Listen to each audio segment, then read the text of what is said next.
অস্থিতিশীল অবস্থায় চলছে। বিশেষ করে দ্রব্যমূল্যের দাম, গ্যাস সংকট এবং হচ্ছে গিয়ে বিদ্যুতের অস্বাভাবিক বিল।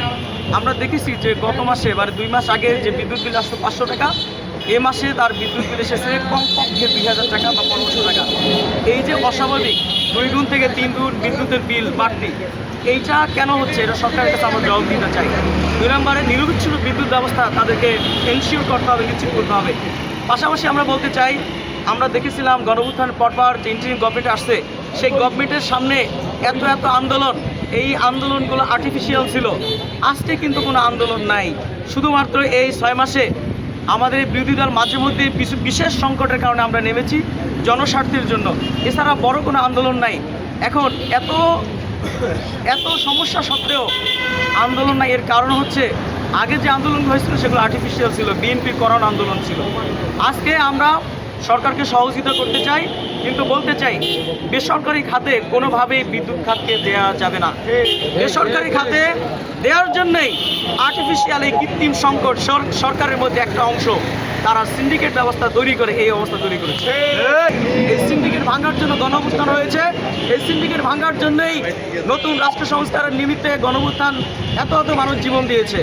আমরা এই বর্তমান প্রধানমন্ত্রী, মাননীয় প্রধানমন্ত্রী তারেক রহমানকে বলতে চাই, আপনি যদি দেশ চালাতে অক্ষম হন তাহলে আপনি দেশ চালানোর দায়িত্ব ছেড়ে দিন। কিন্তু যদি মানুষের এই নিরবচ্ছিন্ন বিদ্যুৎ ব্যবস্থা আপনি এনশিওর করতে না পারেন, তাহলে অচিরেই মানুষ থালাবাটি নিয়ে, সম্বল নিয়ে, গ্যাস চুলা নিয়ে একেবারে অলিগলি রাজপথে প্রত্যেকটা মোড়ে দেখা যাবে। আমরা সুস্পষ্টভাবেই জাতীয় ছাত্র শক্তি বরিশাল জেলার পক্ষ থেকে আহ্বান করছি, আমরা জানাতে চাই বরিশালবাসীকে যে বিদ্যুৎ সারাদিনে গ্রামে গঞ্জে 4 থেকে 5 ঘন্টার বেশি থাকে না। আমরা এই যে 24 ঘন্টা সময়ে 4 থেকে 5 ঘন্টা রাতের বেশিরভাগ সময় বিদ্যুৎ থাকে না, এই অবস্থা থেকে উত্তরণ চাই। এই আন্দোলনের পিছনে কারা ছিল আপনারা আজ স্পষ্ট। আজকে প্রতিটা সরকারি প্রতিষ্ঠান বেসরকারীকরণ করা হচ্ছে। এই সরকারি প্রতিষ্ঠান বেসরকারীকরণ করা হচ্ছে প্রতিটা মন্ত্রীর ছেলে মেয়েদের মাধ্যমে কিংবা বাবা মাদের মাধ্যমে।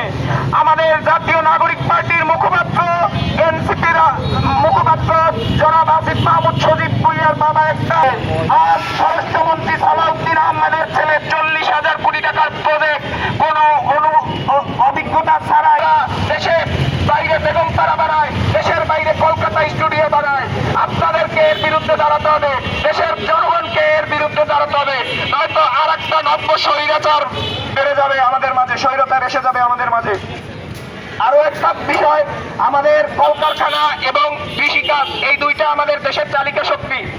আমাদের বিদ্যুৎ এবং গ্যাস অতি দ্রুত বিদ্যুৎ এবং গ্যাসের দাম কমাতে হবে এই সরকারকে, যে কোনো মূল্যে। আইএমএফ এর ফাঁদ কিংবা অন্য কোনো এডিবির ফাঁদের মাধ্যমে দেশকে অস্থিতিশীল, দেশকে একটি ভঙ্গুর রাষ্ট্রে পরিণত করতে দেওয়া যাবে না।